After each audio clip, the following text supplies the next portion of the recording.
Joe Rogan becomes the latest celebrity to blast Blake Lively and Ryan Reynolds. Also, the heartbreaking reason why Justin Baldoni has this new look.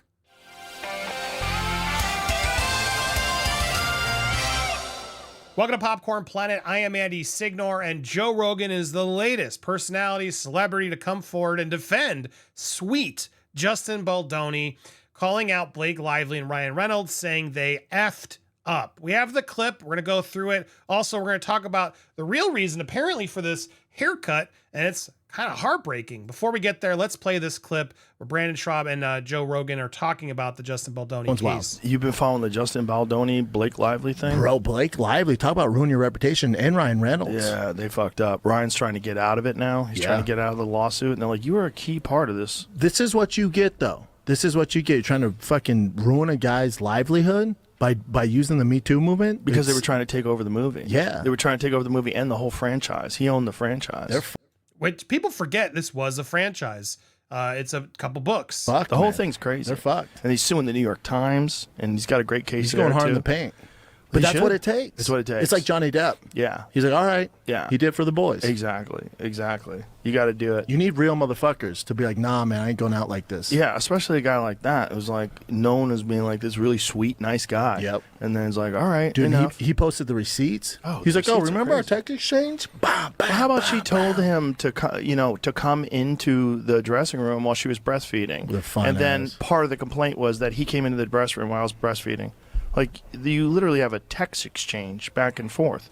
They just never thought that anybody was going to come out with the receipts. Because no one's ever done it, because everyone usually just bows Because everyone's down. scared. Yeah. Because Ryan Reynolds A-list, Blake Lively A-list. Like, they're the queen. That's like 18.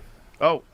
That's it. He gets interrupted, but I would love to hear Joe keep going on that because it's such a good point. Yeah, look, we're learning that with our documentary. A lot of people are afraid to come forward and afraid to speak out. Thankfully, we've had some really brave people come forward, including a crew member. They're all going to be part of our documentary, which I hope you guys will support over on our Patreon. I'll try to put a click there. That should take you to Patreon, or I'll put it at the end of this video. Become a member because you'll be able to join and support our doc. But Joe's spot on. Brandon and Joe are spot on, and it's just encouraging to see more big personalities, outlets, celebrities just talking about it realistically and not the way Blake and Hollywood is trying to spin it, which a lot of Hollywood are. Now, clearly Joe's not afraid. He says what he wants. He always has. But still, it's still a massive, big platform. And to see him out there talking about it honestly and actually sharing the proper facts can't help Blake and Ryan. They must not like seeing such big personalities and people with so much sway, but being out there calling it out for what it is, because let's be honest, Hollywood doesn't like that. They don't like us being honest. They don't like us telling you the truth. They try to to massage everything into their narratives, right? And that's what these big A-list stars, as Joe's implying, do. Ryan and Blake, as we know, we're trying to cover this up. Ari Emanuel, all these people trying to keep this up and say, oh yeah, believe the woman, believe Blake, she's telling the truth. And it's disgusting. It's disgusting. So kudos to Joe and Brandon for bringing this out. It's nice to see them out there doing it for the boys. Yeah, well, doing it for all of it, I would say. Doing it for all of us. Because, again, abuse shows no gender, as we learned with Johnny Depp.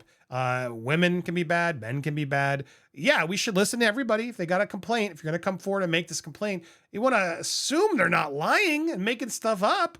But sometimes they're over-exaggerating and such, as I think is happening in this situation. So I'm glad to see this getting more traction. I want to make sure you guys saw it. Now, another thing that's been making its way, this look. We talked about it yesterday in the live. We kind of joked about it. A lot of people don't like it.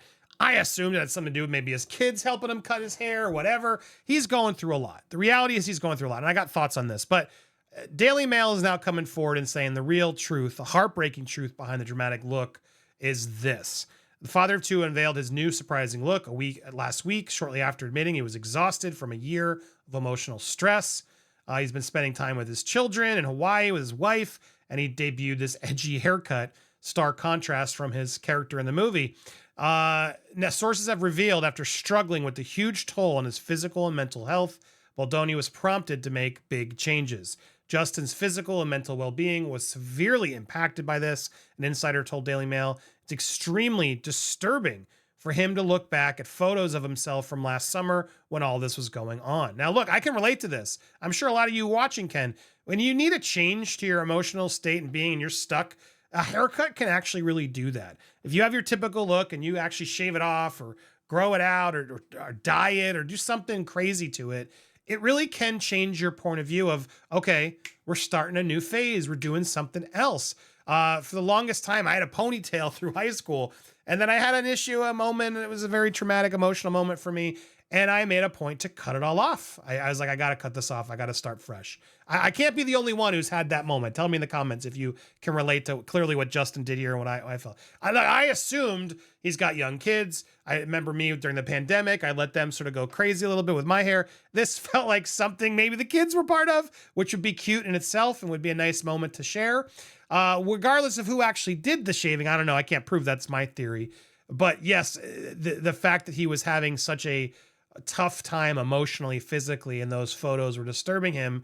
These photos, I've stared at these photos too and building all our thumbnails. It's encouraging to see, yeah, he wanted to change. He needed to mix it up. He needed to get himself more balanced. They noted that the director hadn't realized the impact the situation was having until he looked back at those images from last year. He spent endless hours on this project, and for it to end this way really caused him a great deal of pain. I can imagine.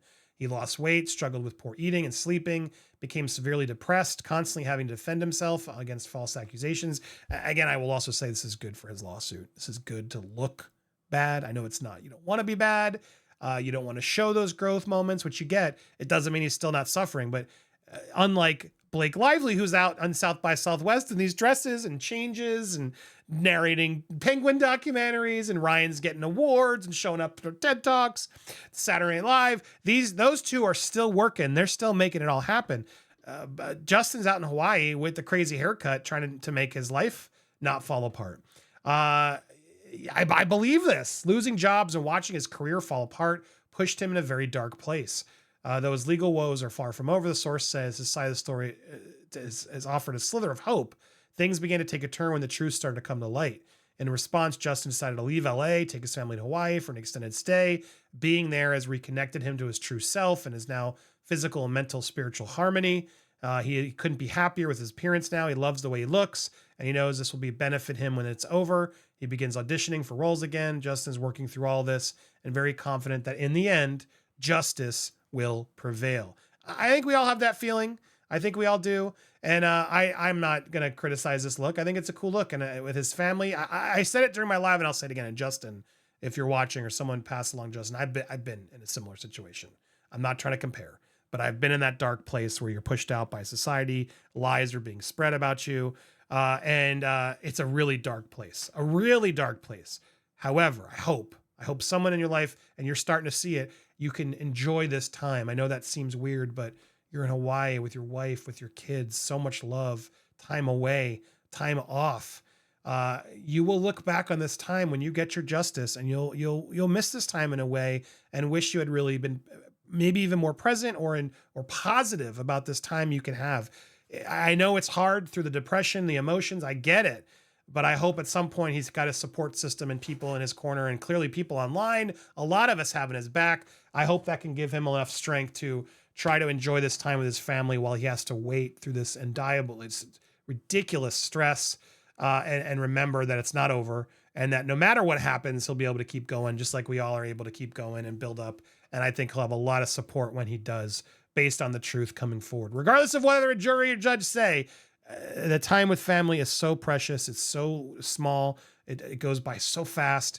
The fact that he's able to have that support system around him does give me hope and positivity, because Blake's got it too, but Blake caused a lot of this. So it's hard for me to have as much empathy on her side, the way they manipulated their own children. You know where I stand on it all. But it's Justin, I'm glad to see you out there smiling, enjoying yourself with your kids. Keep doing that. This court process is going to take some time, and it's not fair, but in due time, I do think justice will be served, whether it's the court of public opinion or the court itself. And we'll be here to cover it. So stay tuned. If you want to support the doc, you can. Meanwhile, subscribe, hit the bell for all alerts, and smash the like. Leave your comments down below, etc. But we got more information coming with the doc. merch store and other ways you can support coming your way. So if you want to support via Patreon, check out our production diaries from the doc or our new Megan documentary, which is very good as well. I highly recommend it. Click on that little logo meat in the popcorn. That'll take you over to Patreon. That's the best way to support the channel and get access to all our exclusive investigations, as well as live replays and more. Thanks so much for watching, everybody. Stay tuned. We got a lot more coming your way.